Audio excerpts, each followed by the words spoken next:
Hey guys, welcome to a new blog. আজকে 29শে December Monday. তো এখন বাজে বেলা 11টা সামথিং। তাও দেখো মেঘ হয়ে মানে কুয়াশা জমে আছে। কিভাবে বেরিয়েছি অফিস যাবো বলে, কুয়াশা জমে আছে, ভিতরে বয়ে যাচ্ছে। হ্যাঁ দেখো, বেলা 11টার সময় কোনো রোদ নেই, কিচ্ছু নেই, কুয়াশা জমে আছে। তো চলো গাইস, আজকে আমি যাব, ওখান থেকে যাব হচ্ছে বাগবাজার। বাগবাজার থেকে হয়ে দেন যাব হচ্ছে নিউ টাউন।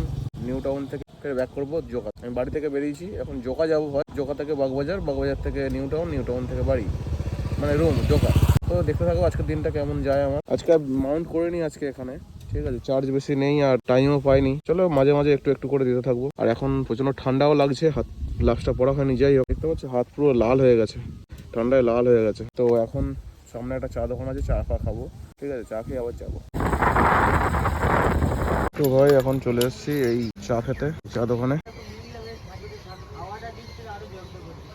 তো গাইস চা ফা খেয়ে নিয়েছি আর দাঁড়াবো না, ঠিক আছে, এবার ডাইরেক্ট চলে যাবো। একটা জিনিস দেখাই, আমার চেনটা অ্যাকচুয়ালি শুকিয়ে গেছে, আবার একটু লুব্রিকেন্ট দিতে হবে, চেনটা ওয়াশ করতে হবে। দেখি আজকে টাইম পাই কিনা, আজকে টাইম পেলে আজকেই হয়ে যাবে। চলো যাওয়া যাক, বেশি দেরি করবো না। গঙ্গার ঘাট দেখো, পুরো কুয়াশাচ্ছন্ন হয়ে আছে, পুরো দেখাই যাচ্ছে না। এখানে একটা জাহাজ রয়েছে, বুঝতে পারছো, পুরো ভোলা। ঠিক আছে চলো, এখন আমি আছি বড় বাজারের সাইড দিয়ে যাচ্ছি, বাগবাজারের দিকে। টাইম নেই, চলো রাখি, পরে কথা হবে। বাবুর সঙ্গে দেখা হয়ে গেছে এখন, সৌরভবাবুর সাথে আমি এখন যাচ্ছি, ব্যাক করছি বাড়ির দিকে। কাজ হয়ে গেছে, আজকে নিউ টাউন যেতে হয়নি, বাগবাজার থেকেই ব্যাক করছি। তুই ভাই গিয়ে এখন একটু গঙ্গার পাড়ে বসবো, তো চাপা খাবো, খেয়ে তারপর বেরোবো। এই যে সামনে মাইজিবাবু আছে। আজকে ঠান্ডার লেভেলটা পুরো চরম। এখন 3:30 বাজে, এখনো কুয়াশা কাটেনি, হালকা করে রোদটা বেরিয়েছে। যাই হোক, এখনো কুয়াশা কাটেনি। চলো একটা চা দোকানে, চলো একটা চা দোকান থেকে দাঁড়াই, চলো এরপরে একটু বসবো। আমার অনেকদিনের ইচ্ছা এখানে বসবো, নদীর পাড়টাতে। যেটা লাগছে আজকে কলকাতায় পুরো দার্জিলিং এর ফিল দিচ্ছে, পুরো হিল স্টেশনের ফিল দিচ্ছে। এখন 3:30 বাজে, এখনো যা ঠান্ডা লাগছে, আমি সকাল থেকে এখনো জ্যাকেট খুলতে পারিনি। আর তাও গঙ্গার ঘাটে দাঁড়িয়ে আছি, উফ, সেরা সেরা ফিল। আমরা এখন নিচে যাচ্ছি, নিচে গিয়ে একটু বসবো, দেখি চা ফা কোথায় পাওয়া যায়, দেখি একটু খাবো, ঠান্ডার মধ্যে ভালোই লাগবে। এই তো নিচেই চা রয়েছে, ঠিক আছে, গ্যাস তো নেই আমাদের কাছে, দেখা যাক অনলাইন হয় কিনা, আশা করি আছে অনলাইন। এই আমরা কাকাকে পেয়ে গেছি, এখন চা ফা দিচ্ছে, রেডি করছে। কফি কফি কফি এখন দুধ চা হবে না, দুধ কফি হবে। চলো ঘাটে বসে বসে একটু ফিল নেই চায়ের সাথে, ঠিক আছে।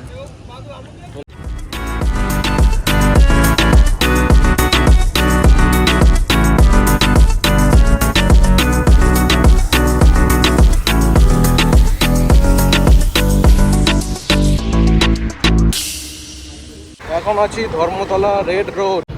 দিস ইজ ময়দান, দ্য 42 দেখা যাচ্ছে সামনে, ওই 42, দ্য 42 ভিউর সাথে ময়দান দেখতেই পাচ্ছ। সামনে হচ্ছে রেড রোড কন্টিনিউ হচ্ছে, মেবি এটা সামনে পিজির দিকে যাচ্ছে। আই থিঙ্ক এটা রেড রোড নয়, এটা দেখতে হবে। এখন বাজে ঘড়িতে 4:05।